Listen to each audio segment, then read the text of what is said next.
E vamos à palavra de Deus esta manhã. Antes de entrarmos exatamente naquilo que é o nosso tema, digamos assim, eu queria começar dizendo que existem pelo menos 3 aspectos importantes da vida cristã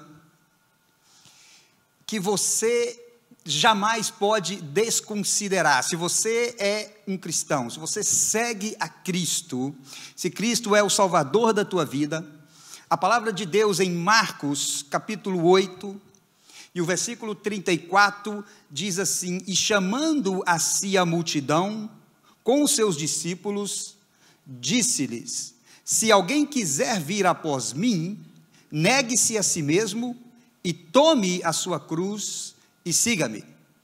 3 pontos importantes que a gente quer usar como introdução, você já vai entender por que a gente está falando isto. E nós temos aqui então esses 3 pontos importantes, primordiais para a vida cristã. Todo cristão, todo seguidor, todo salvo por Cristo, né? Muito mais do que vir à igreja aos domingos e cantar. Todo cristão entende que a vida cristã, ela é muito mais fora da igreja do que dentro da igreja, sim ou não? Você passa muito mais tempo fora da igreja do que dentro da igreja. Então, você precisa de entender, então, esses 3 aspectos. O ponto número 1 é negar-se a si mesmo, é o que está dizendo o versículo. É uma palavra exclusiva para os seguidores de Cristo. Veja bem que Jesus Cristo chamou a multidão, diz o versículo, com os seus discípulos.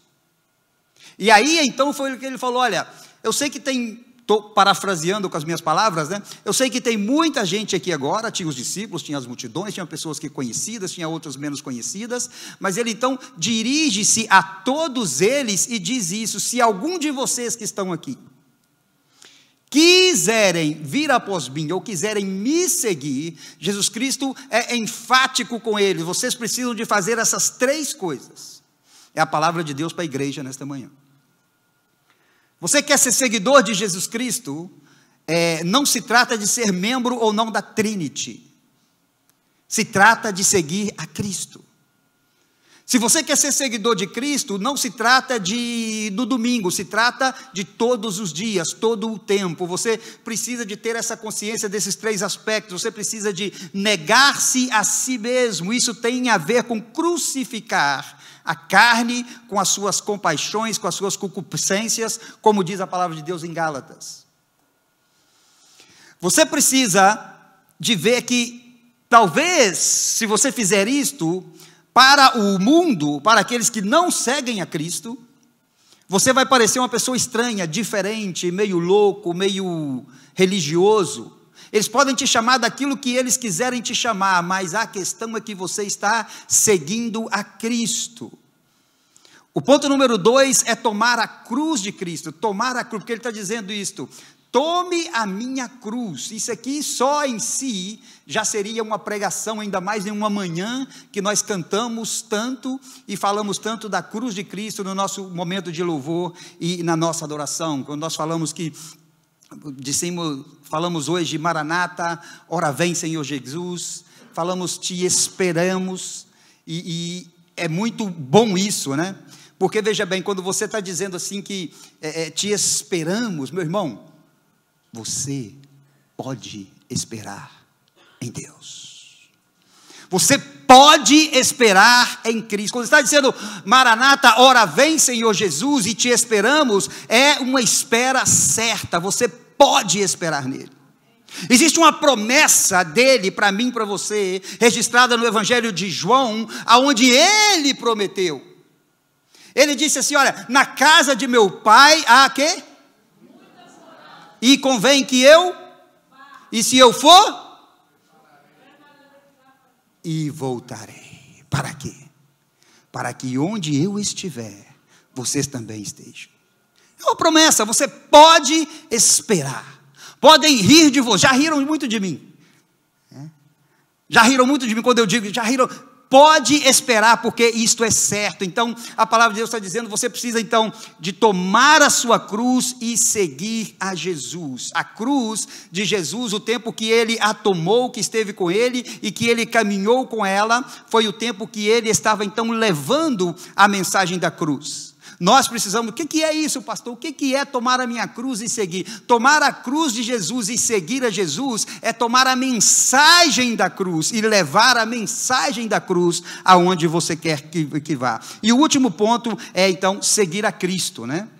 Seguir a Cristo. Depois que você está consciente de que você deve negar-se a si mesmo, que você está consciente que você deve tomar a sua cruz, então Jesus Cristo, ele fecha, então, o versículo dizendo isto, né? Aí agora, então, você está preparado para me seguir.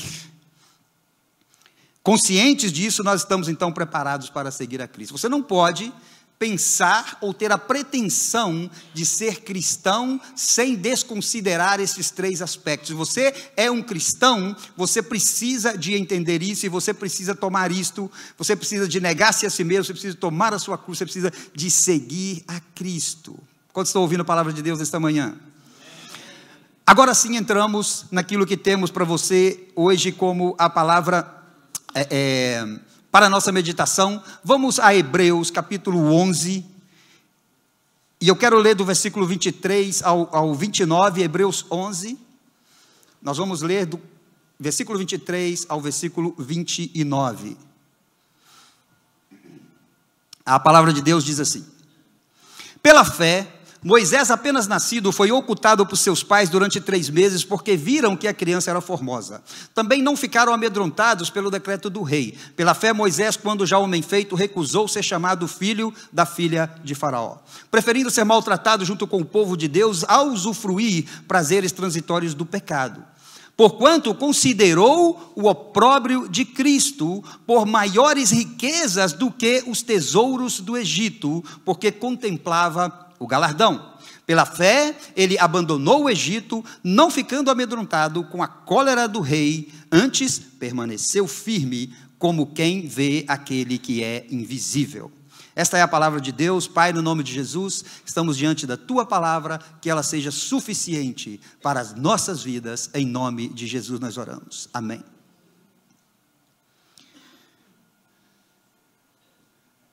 O que é que define a naturalidade de uma pessoa?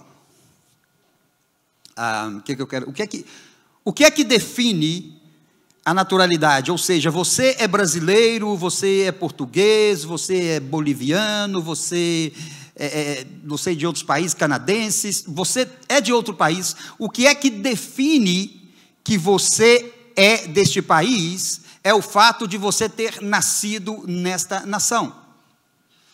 Porém, o fato de nascer em um lugar não define de quem você vem.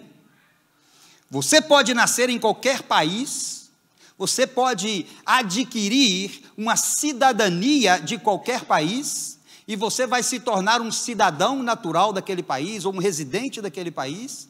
Porém, o que define quem você é, ou pelo menos de quem você veio, é a sua genética. Não importa, então, onde você nasceu, o que importa é de quem você veio, para definir, então, quem você é realmente. Por que nós estamos falando isso? Porque nós queremos meditar rapidamente na vida de Moisés e aprender alguns princípios com Moisés. A palavra que nós acabamos de ler diz, no versículo 27, diz assim: porquanto considerou o opróbrio de Cristo por maiores riquezas do que os tesouros do Egito, porque contemplava o galardão. É curioso você ler isto, né? É curioso você ler isso em Êxodo, e o autor da epístola aos Hebreus, ele vem nos dizer então que Moisés, ele considerou isto. Veja bem, muitos e muitos e muitos anos antes de Cristo, Moisés, ele considerou. Moisés, ele não só considerou, como ele sabia disso, e ele deu maior importância, muito mais, para tudo aquilo que ele iria ter em Cristo, do que para tudo aquilo que ele já tinha no Egito. E olha que não era pouco o que ele tinha no Egito. Lembre-se, meu irmão, que Moisés, ele nasceu em uma família hebreia, ele nasceu neste lugar. Então, mas antes de Moisés crescer e tudo, Moisés teve então, você conhece bem a história, Moisés foi levado, e a gente vê isso na palavra de Deus, né? E Moisés foi levado para usufruir de todos os bens do palácio, e ele foi chamado, como a gente viu no texto, filho da filha de Faraó. Moisés, ele era o filho predileto dentro do palácio. Agora, ele não nasceu ali, ele nasceu fora, mas ele estava usufruindo de tudo aquilo. Usufruindo de tudo aquilo e de uma maneira que era invejável para qualquer um. A palavra de Deus, ela vai nos dizer, por exemplo, em Êxodo 1 e o versículo 22 diz assim: então ordenou o Faraó a todo o seu povo, dizendo: a todos os filhos que nascerem lançareis no rio, mas a todas as filhas guardarei com vida. Então Moisés, ele nasce diante desta ameaça de morte. Ele já nasceu diante desta ameaça de morte. Mas deixa eu te dizer uma coisa nesta manhã. O inimigo, o inferno, Satanás, ele pode até ter planos contra a tua vida ou planos contra a igreja, mas a palavra de Deus me garante que todos os planos de Satanás contra a igreja serão frustrados. Todos! Todos os planos de Satanás, todas as tentativas, todas as tratativas do inimigo contra a igreja, ele será frustrado, porque ele sabe que lhe resta pouco tempo. Todos os planos de Satanás contra a vida de Moisés e da obra que Deus tinha para fazer através de Moisés, foram todos frustrados. O inimigo pode pensar e Deus até pode permitir, quando Deus está tratando comigo e com você, quando Deus está tratando com a igreja, Deus pode inclusive até permitir que coisas aconteçam para que nós entendamos. Porém, Deus tem um propósito maior e Ele quer que eu e você vejamos este propósito. O rio Nilo, que era considerado fonte de vida e fonte de fertilidade no Egito, agora passava a ser sinônimo de morte e destruição, porque os meninos que nasciam, eles eram todos jogados no rio para morrerem aí. Por quê? Porque existia uma tentativa do inimigo de obstruir um plano maior de Deus.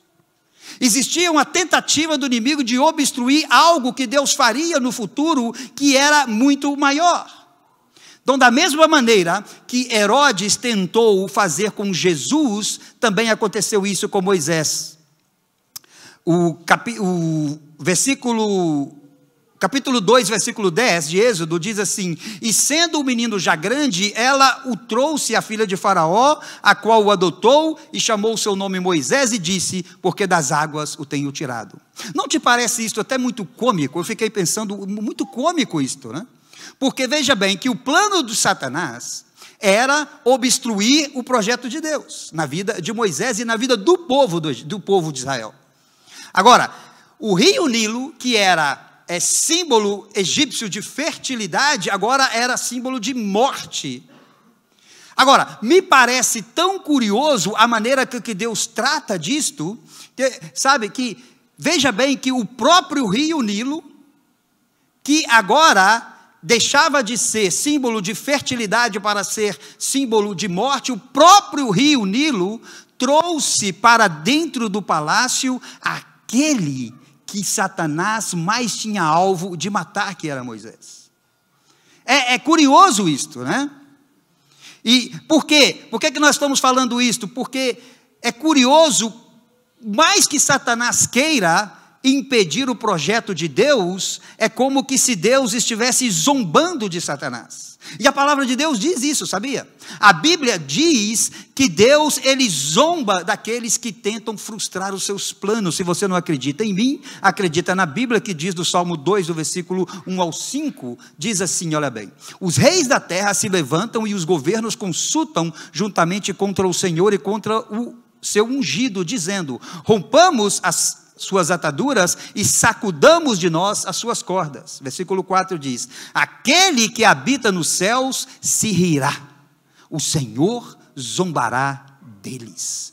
Então lhes falará na sua ira e no seu furor os turbará. É como que fosse cômico, né? Que agora Moisés tenha sido trazido pela filha do rei, e a filha do rei pague com um salário a própria mãe de Moisés para criar aquele menino até uma certa idade. Ela agora vem e devolve para o palácio, ou para a princesa, para a filha de Faraó, ela devolve agora o menino já grande, e ele então cresce aí dentro. Mas por que eu perguntei para vocês o que é que define a nossa naturalidade, né? É o lugar que nós nascemos, ou de quem que nós viemos, de quem que nós somos. Nós somos natural de quem nós nascemos, e não do lugar onde nós nascemos. O lugar onde nós nascemos pode ter uma influência na nossa vida, na nossa cultura, claro que pode ter. Agora, de quem que você nasce é onde está o teu sangue. Você veio desta pessoa, ou você veio, é do seu pai ou da sua mãe. Então, você pode, como eu disse, você pode nascer em um país, porém, e isso a gente vê muito aqui. Aqui a gente vê muito isso, né? Os nossos filhos, dos nossos netos, né? Lá em casa, os meus netos, por exemplo, são nascidos aqui. Mas o que eles gostam mesmo é de arroz e feijão. Né? É isto. Gostam mesmo é de arroz e feijão. Então, veja bem, o que manda é de quem eles vieram. E Moisés sabia disto. Moisés era hebreu nato, nascido de pai levita e também de mãe descendente da tribo de Levi. Como sabemos, pastor? Porque a palavra de Deus diz em Êxodo 2:1, e foi-se um varão da casa de Levi e casou-se com uma filha de Levi. Moisés era então hebreu nato. Agora, Deus nunca deixa de cumprir os seus propósitos por causa da intervenção de Satanás. Esse é o meu ponto com você hoje. Porque talvez você pode estar pensando que algo não está se cumprindo na sua vida, na sua casa ou no seu ministério, porque você está tendo essa ou aquela dificuldade, porque você não está conseguindo visualizar exatamente o que é que Deus tem. Então, nesta manhã nós queremos te dizer isso: Deus nunca deixará de cumprir os seus propósitos. Nunca, jamais. Ninguém, nem nada pode impedir o propósito de Deus na sua vida. Só para dizer isso para o seu irmão do seu lado: ninguém nem nada pode impedir o propósito de Deus para a tua vida. Ninguém pode. Podem conspirar contra você e tudo, como fizeram contra Moisés, mas jamais poderão deter a igreja do Senhor, jamais poderão deter a obra de Deus na tua vida. O único que pode parar a obra de Deus na tua vida, meu irmão, é você mesmo. É você mesmo. Você pode deter a obra de Deus na tua vida. Eu posso deter a obra de Deus na minha vida. Agora veja bem comigo, que Moisés, ele tinha tudo para deixar o primeiro amor dele. Moisés tinha todas as razões naturais para deixar tudo e ficar com tudo aquilo que ele usufruía no Egito. Quem não gostaria de ter a vida de Moisés? Quantos hebreus sofrendo nas chicotadas e na chibata dos egípcios não gostariam de ter a vida de Moisés? Moisés dentro do palácio, criado com todos os bens do palácio, com toda a comida do palácio, com toda a educação do palácio, com toda a cultura do palácio, mas Moisés sabia quem ele era. Ele nunca perdeu a sua identidade, porque ele sabia exatamente isso. Criado como egípcio, com toda a cultura e com todos os costumes, Moisés fugiu do Egito e morou no deserto. Ele deixou tudo e foi morar no deserto. Moisés conheceu uma mulher no deserto, ele se casou com uma mulher midianita, Zípora, e onde ele conheceu no deserto. Moisés agora, ele era uma pessoa longe de todos os benefícios do palácio, e Moisés agora está no deserto, ele se casa, e ele agora passa a ter, na vida dele, ele passa a ser agora, veja bem, um hebreu nato, criado na cultura egípcia, e agora se casa com uma mulher midianita. Ou seja, um homem que convivia com 3 culturas diferentes, com três maneiras de viver diferente, mas Moisés sabia quem ele era. Moisés sabia de quem ele tinha vindo. Moisés começou a entender então que Deus tinha algo na vida dele. Seria muito mais fácil se esquecer do seu primeiro amor e ficar longe de Deus. Era muito mais fácil para ele se esquecer de tudo e ficar longe de Deus. E, era muito mais fácil para ele usufruir ou continuar usufruindo dos bens do palácio, da educação do palácio, da comida do palácio, do privilégio de ser chamado filho da filha de Faraó, que era um título enorme. Ele poderia ter feito isso, mas ele então deixa tudo isto. Ele deixa tudo isto e ele segue em outra vertente, ele segue em outro caminho.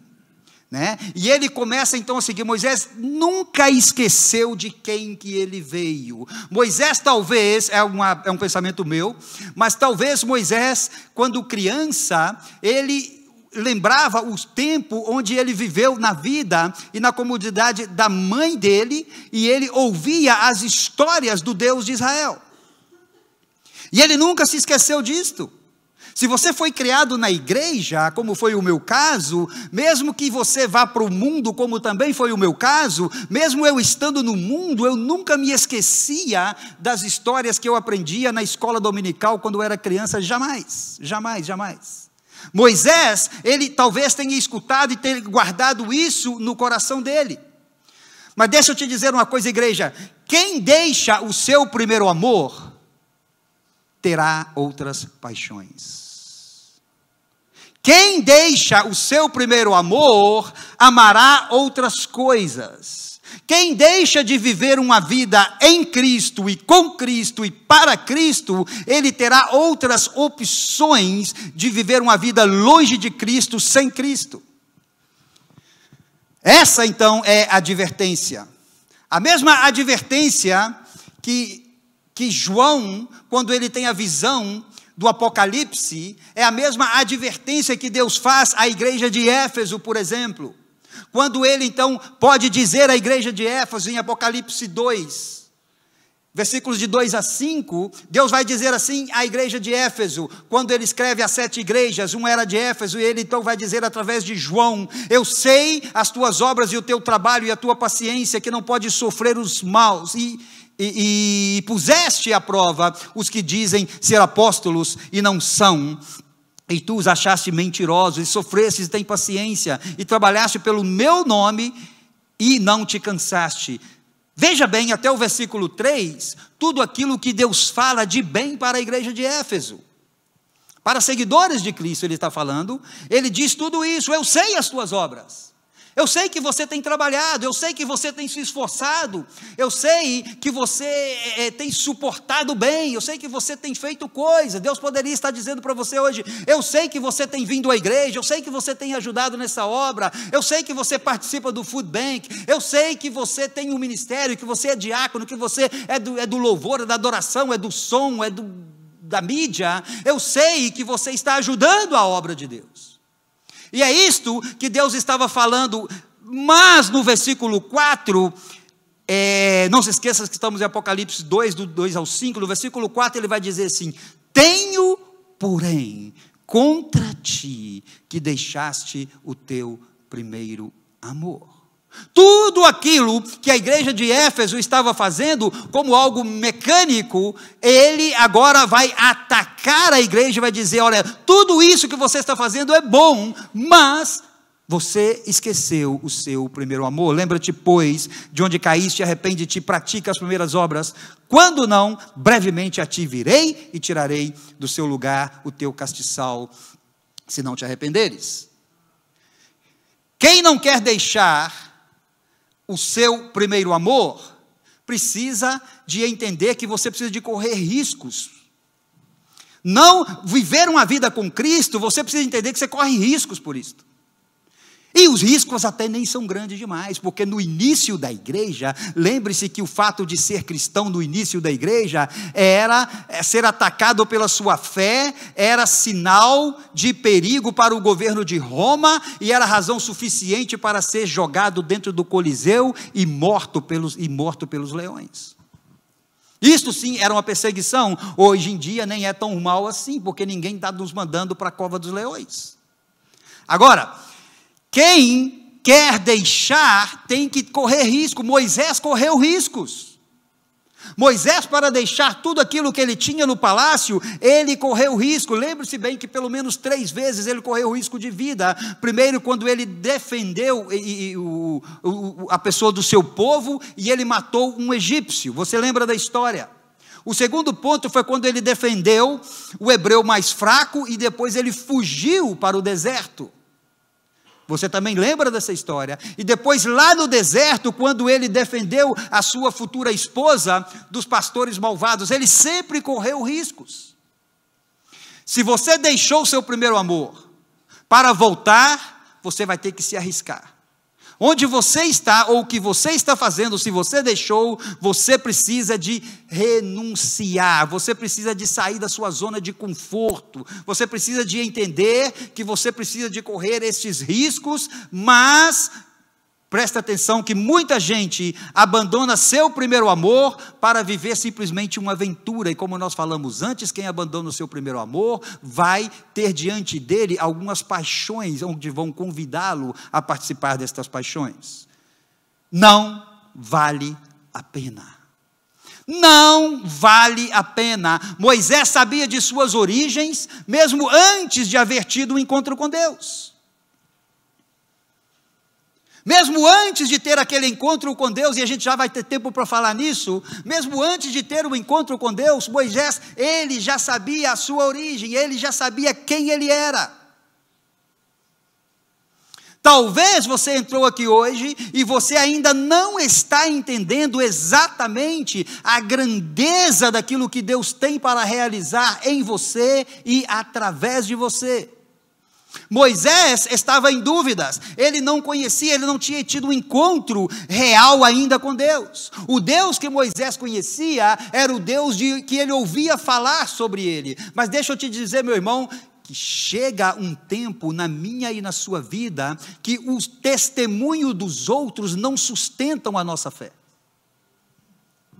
É bom ouvir o testemunho dos outros? Sim, claro que é bom. E você se alegra com o testemunho dos outros? Sim, claro que você se alegra. Você dá glória a Deus, você dá aleluia, você abraça. Mas tem um tempo na sua vida que você precisa de entender que o que te mantém de pé na sua fé é a sua relação com Deus e aquilo que Deus está fazendo na sua vida e aquilo que Deus pode fazer através de você. E aí você vai entender que o que Deus faz em outras igrejas, Ele também pode fazer na sua. O que Deus faz em outros matrimônios, Ele também pode fazer no seu. O que Deus faz em outros ministérios, Ele também pode fazer no teu. O que Deus faz através de pessoas, Ele pode fazer também através de você. Moisés agora ele começa a entender isso, mas lembre-se que ele ainda não tinha tido esse encontro com Deus. O homem, Moisés, o homem que foi escolhido por Deus. Agora chega um tempo que precisa de ter um encontro pessoal entre o Criador e a criatura, entre aquele que escolheu e o escolhido. Precisa de haver este contato pessoal.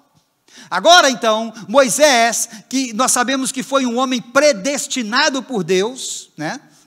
Todos somos. Moisés foi predestinado por Deus para fazer uma obra maravilhosa. Então o Deus da predestinação, ele tinha que se encontrar agora com aquele que ele havia predestinado para um propósito específico. Moisés foi predestinado para ser o libertador de Israel.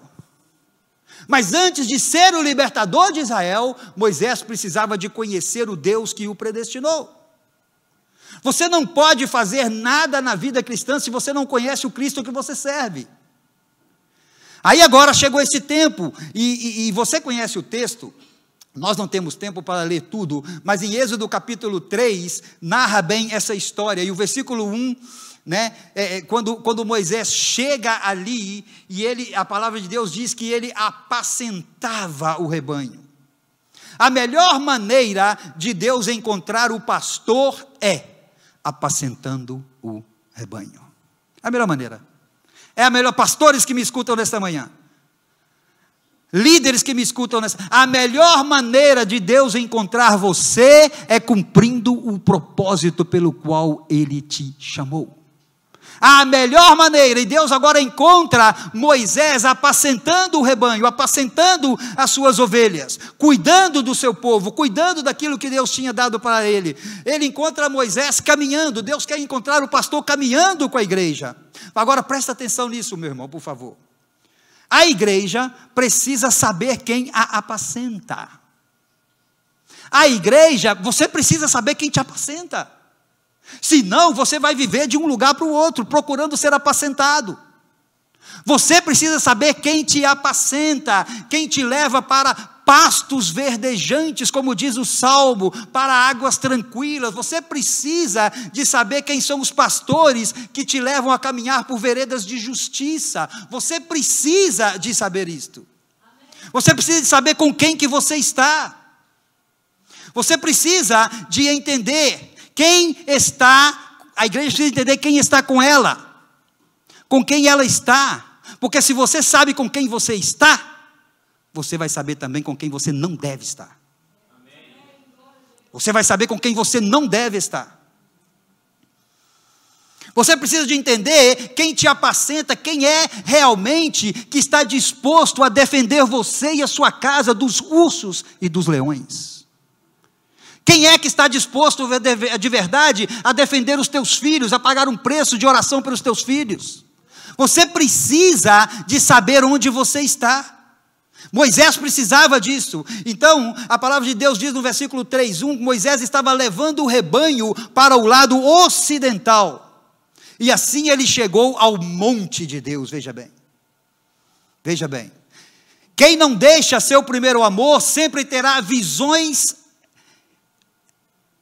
angelicais, para que possa receber então revelações sobrenaturais. Quem deixa o seu primeiro amor, perdão. Então veja bem, o versículo 2 diz assim: apareceu-lhe o anjo do Senhor numa chama de fogo, no meio de uma sarça. Moisés olhou e eis que a sarça ardia no fogo, mas a sarça não se consumia. Chegou agora o momento da iluminação de Moisés, chegou o momento do encontro de Moisés, da revelação, da apresentação do Deus que o predestinou para o seu predestinado. Agora então, Deus vai se apresentar para Moisés, porque quando Moisés vê aquele milagre, ele ficou curioso para saber do que se tratava aquilo, e ele disse: virei lá e verei esta grande maravilha, porque a sarça não se queima. Eu vou ver isso, eu vou ver o que está acontecendo. Isso não é algo natural, isso não é algo natural, não é algo simples. Eu quero saber o que está acontecendo. Agora, veja bem comigo aqui, algo importante, veja bem. O versículo 4 vai dizer assim: vendo o Senhor que ele se voltava para ver. Presta atenção nisso. Deus quer que nós tenhamos atenção à sua presença. Atenção à presença de Deus. Foi por falta de atenção que Saul não ouviu a voz de Deus e não entendeu a mensagem de Deus e não fez aquilo que ele teria que fazer. Então veja bem que Moisés ele teve essa atenção, e Deus quer que nós tenhamos esta atenção à presença de Deus. Deus quer, meu irmão, que você dê importância à presença dele. A gente poderia falar só disto. Importância à presença dele. Só depois de ver que Moisés quis ver o sobrenatural, Deus então se revelou, ou Deus, digamos assim, se apresentou para Moisés. O crente que vive no seu primeiro amor, sempre responderá assim ao Senhor. Quando o Senhor chamou Moisés, Moisés disse: eis-me aqui. O crente que entende que Deus o está chamando, ele sempre vai dizer a Deus: eis-me aqui. Se você entende o que Deus está fazendo na sua vida, você vai dizer como Isaías disse. Olha que Isaías ainda acrescentou mais. Lembram? Isaías disse: eis-me aqui, o que mais? envia-me a mim. Então, se você está entendendo, você vai poder responder como Samuel respondeu, quando ele entendeu o que Deus estava falando para ele. Ele obedeceu e ele disse: fala, Senhor, porque o teu servo ouve.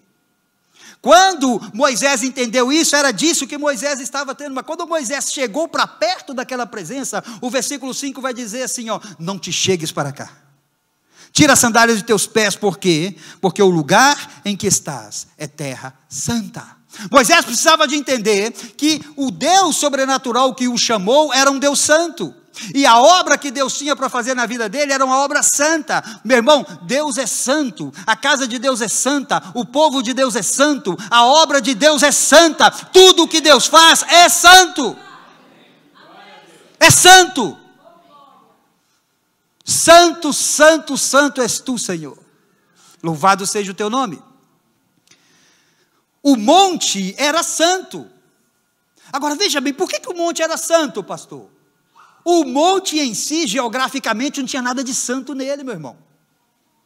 O monte era santo porque a presença de Deus estava lá.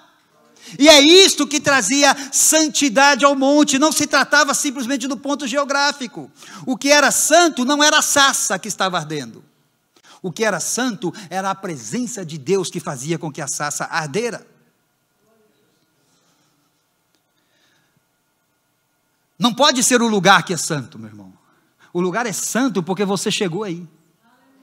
Olha esse templo que nós temos aqui, é santo. Por que é santo? Porque nós estamos aqui.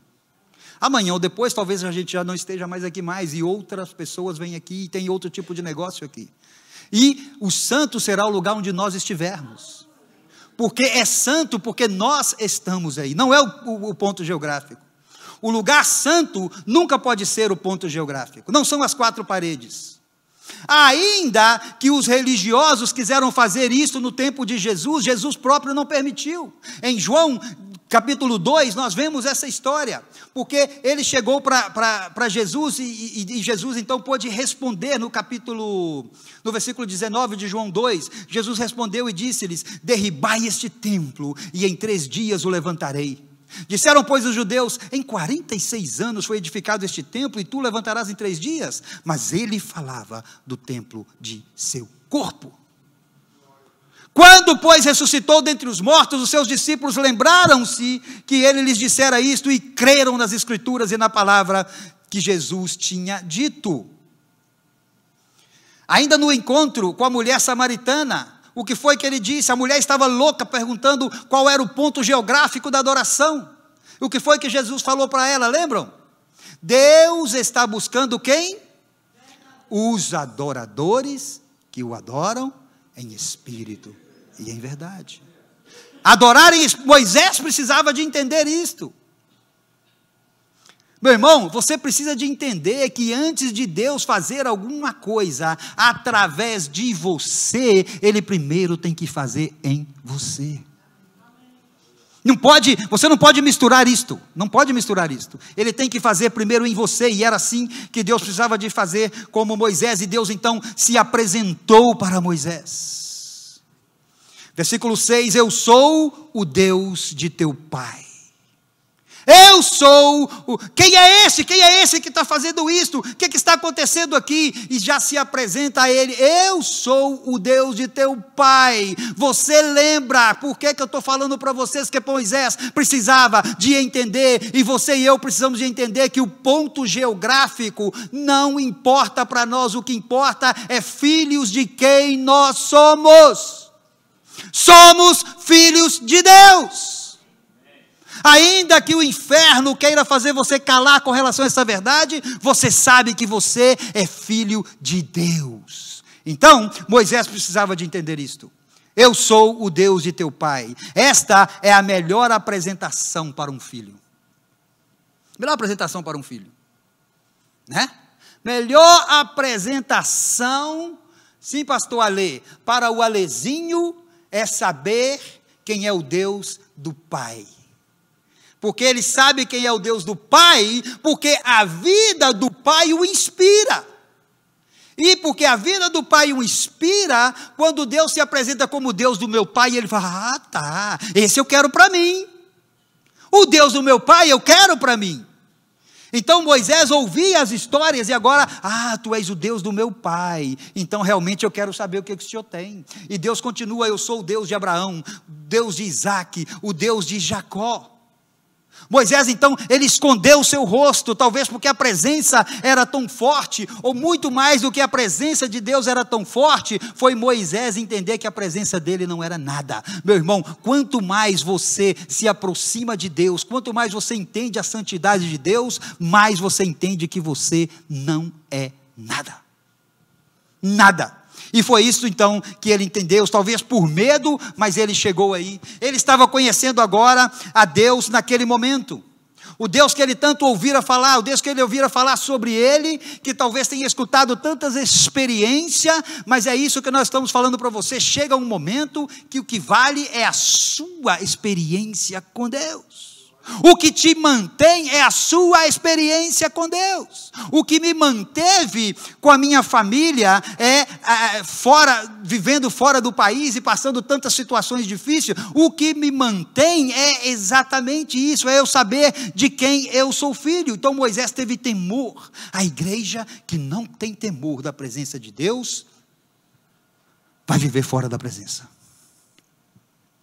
Vai viver fora da presença, porque a presença de Deus, sabe, a presença de Deus, meu irmão, ela puxa vida, não é essa coisa de sentir um arrepio, não, não é uma coisa de vir na sua vida para, me sentir bem com a presença, não, você não está entendendo. A presença de Deus na sua vida, ela é 24 horas, ela é o tempo todo. Todo o tempo, essa presença precisa de estar com você. A presença de Deus, ela não traz só arrepios, ou também só gritaria sem fundamento. A presença de Deus, ela faz com que a igreja possa tremer e temer na sua presença. Esta é a presença de Deus, porque, sabe por que, meu irmão, que eu digo isso? Porque este temor que vem sobre nós, quando estamos e entendemos a presença de Deus, é algo que entra, sabe, parece que está entrando assim dentro do nosso ser, está entrando dentro de nós, parece que corre nas nossas veias, e nós podemos entender então, que não se trata só disso, é a presença de Deus que faz você chorar, que faz você entender, que faz você entender que você não é nada sem Ele, que você não pode nada sem Ele. É a presença que fez Moisés entender que para que ele cumprira o propósito de Deus na vida dele, ele precisava de ter esse encontro. Foi por isso que ele se prostrou. Foi a presença de Deus que fez com que Ezequiel caísse com o rosto em terra, e Ezequiel diz isto: quando a mão de Deus veio sobre ele, ele caiu. Foi isto, essa é a presença de Deus. João também no Apocalipse foi a mesma coisa. Quando ele teve essa presença de Deus, João vai dizer assim: eu caí como morto. Eu caí como morto. Moisés ainda quis saber mais, e para nós terminarmos por hoje, Moisés quis saber mais de Deus. E Moisés então perguntou para ele: qual é o teu nome? Como que a apresentação de Deus para Moisés, através de ser o Deus dos seus pais, mas Moisés queria saber o nome de Deus. Deus pouco se importa para isto. E Deus fala para Moisés: eu sou o que sou, eu sou. É assim que Deus então diz a Moisés o seu nome. O Deus de Abraão, o Deus de Isaac, o Deus de Jacó. E Deus diz para ele assim: assim eu quero ser lembrado. O Deus eu sou. Vamos ficar de pé. O Deus eu sou é o Deus que Ele é. Ele não simplesmente existe. Sabe por quê, meu irmão? Porque tudo aquilo que existe tem um princípio. Começou a existir de. Deus é o Deus que é, porque Ele já era antes. O Deus eu sou. Esta foi a apresentação de Deus para Moisés. Se você, meu irmão, não quer se arriscar, e com isso nós queremos terminar. Se você não quer se arriscar, você entrou aqui nesta manhã, e você talvez esteja vivendo longe do teu primeiro amor, longe do propósito real para o que Deus tem. Alguns de vocês têm nos buscado e têm falado assim conosco: pastor, eu era assim e assim na igreja, Deus me usava assim lá no Brasil, lá, Deus me usava desta e desta e desta maneira. Deixa eu te dizer, meu irmão, sempre é tempo para você sair da tua zona de conforto. E se você quiser nesta manhã correr riscos e sair da tua zona de conforto, assim como Moisés correu riscos para abandonar tudo aquilo que ele tinha, ele correu o risco para voltar e para estar cumprindo o propósito de Deus na vida dele. Você precisa de saber diferenciar as presenças. Só aqui tem umas 2 horas de pregação. Você precisa de saber diferenciar as presenças. As presenças que te levam para Deus e as presenças que te tiram de Deus. Moisés, depois de entender isto, ele foi lá e foi falar para Faraó, lembram? Deixa ir o meu povo. Deus falou, vai lá, Moisés, e fala. E ele foi lá. E foi tanta luta, e vocês conhecem a história, que chegou um tempo em que Faraó, ele disse para Moisés assim, capítulo 10 de Êxodo, 28 e 29, e disse-lhe Faraó, vai-te de mim, guarda-te de que não mais vejas o meu rosto, porque no dia em que vires o meu rosto, morrerás. E disse Moisés, bem disseste, eu nunca mais verei o teu rosto. A tua presença, Faraó, não me traz nenhum benefício. Eu sei escolher as presenças com que eu quero estar. Eu não quero mais ver você, porque a tua presença, ela é insignificante para mim. Era isto que Moisés estava falando. Você precisa de diferenciar as presenças.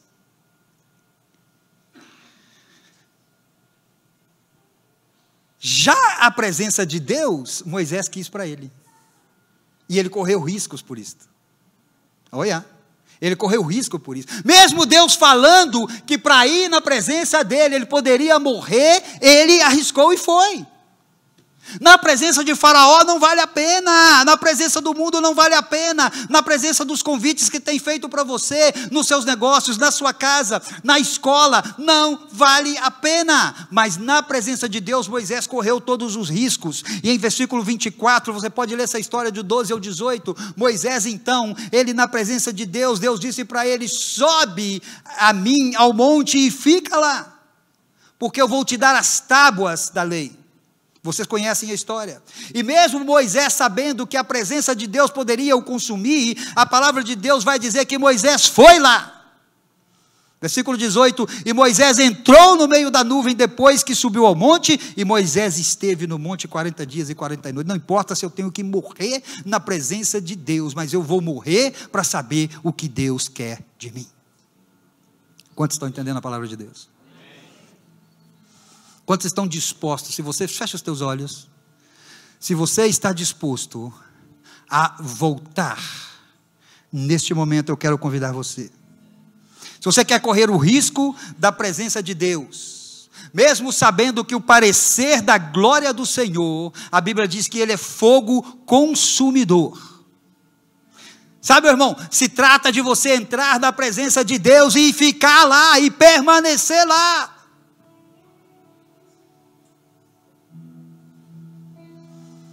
Vou ficar na presença de Deus até receber a revelação de Deus para a minha casa, para a minha vida, para os meus filhos, para as minhas gerações, para a minha igreja, para a minha cidade.